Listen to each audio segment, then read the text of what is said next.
کانوں میں year phone لگا کر جب میوزک اور گانے سنتے ہوں گے تو آقا کے دل پہ کیا گزرتی ہوگی. ہمارے گھر کی بیٹیاں جب دوپٹوں کو مفلر بنا کر محلوں میں گھومتی ہوگی, ہماری بیٹیاں باریک اور پتلے لباس پہن کر اللہ اکبر جب جہنم کے راستے پہ جاتی ہوگی, جب کوئی بیٹی اللہ اکبر فیس بک پر بیٹھ کر کسی کے ساتھ چیٹنگ کرتی ہوگی, اس وقت رسول اللہ کے دل پہ کیا گزرتی ہوگی. سنیو, ہم کسی مر کر مٹی میں مل جانے والے کی امتی نہیں ہے, ہم کسی مردہ کی امتی نہیں ہے, مر کر مٹی میں مل جانے والے کی امتی نہیں ہے. ہمارا نبی تو وہ ہے جو ہم زندہ ہیں, اور ہمارے امام تو قسم اٹھا کر کہتے ہیں تو زندہ ہے واللہ, تو زندہ ہے واللہ. میری چشم عالم سے چھپ جانے والے انبیاء کو بھی اجل آنی ہے, ایسی آنی کہ فقط آنی ہے, پھر وہی موت کے بعد ان کی حیات مثل سابق وہی جسمانی ہے, اس کی ازواج کو جائز ہے نکاح, اس کا ترکہ بٹے جو فانی ہے. اللہ اکبر, ہمارے آقا زندہ ہیں اور ہماری جانوں سے زیادہ قریب ہے.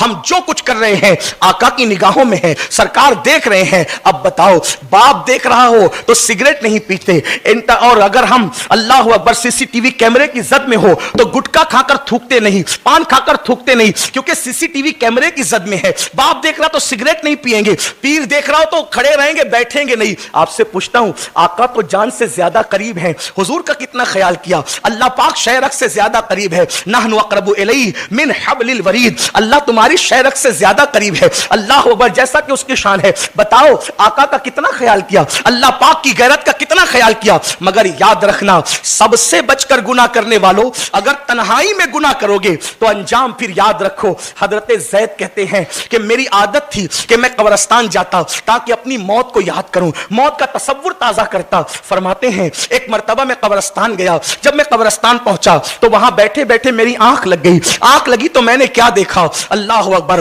مردے اپنی قبروں سے نکلے ہیں, اور نکلنے کے بعد میں نے دیکھا ایک ایسا بھی بندہ ہے کہ آسمان سے ایک لوہے کی آگ کی زنجیر جو ہے اس کے حلق میں ڈالی جاتی ہے, اور وہ زنجیر نیچے اتر کر کے اس کے پاخانے کے مقام سے نکلتی ہے, اور وہ چیختا چلاتا ہے اور کہتا ہے میرا یہ کیوں حشر کیا جا رہا ہے, جس کے حلق میں آگ کی زنجیر ڈال کر پاخانے کے مقام سے نکال دی گئی, وہ چیخ کر کہتا ہے آخر میرے ساتھ یہ کیوں کیا جاتا ہے. کیا میں نمازی نہیں تھا, کیا میں روزے دار نہیں تھا, کیا میں نے حج نہیں کیے, کیا میں نے عمرہ نہیں کیے, کیا میں نے کعبے کی زیارت نہیں کی. وہ اپنی نیکیاں گنا رہا تھا تو غیب سے آواز آئی, تو سب کے سامنے نیکی تو کرتا تھا مگر اکیلے میں جرائم اور گناہ کرتا تھا. یہ جو اکیلے میں گناہ کرے, ہم اس کے گناہوں کی وجہ سے اس کی نیکیوں کو ہباء منصورہ کر دیتے ہیں, بکھرے ہوئے ریت کے ذرات کی طرح کر دیتے ہیں. اب آپ سے پوچھتا ہوں, ہم سب کے سامنے تو سنبھل کر بیٹھتے ہیں, سنبھل کر چلتے ہیں, سنبھل کر بولتے ہیں, لیکن اللہ رسول کا بھی کچھ خیال ہے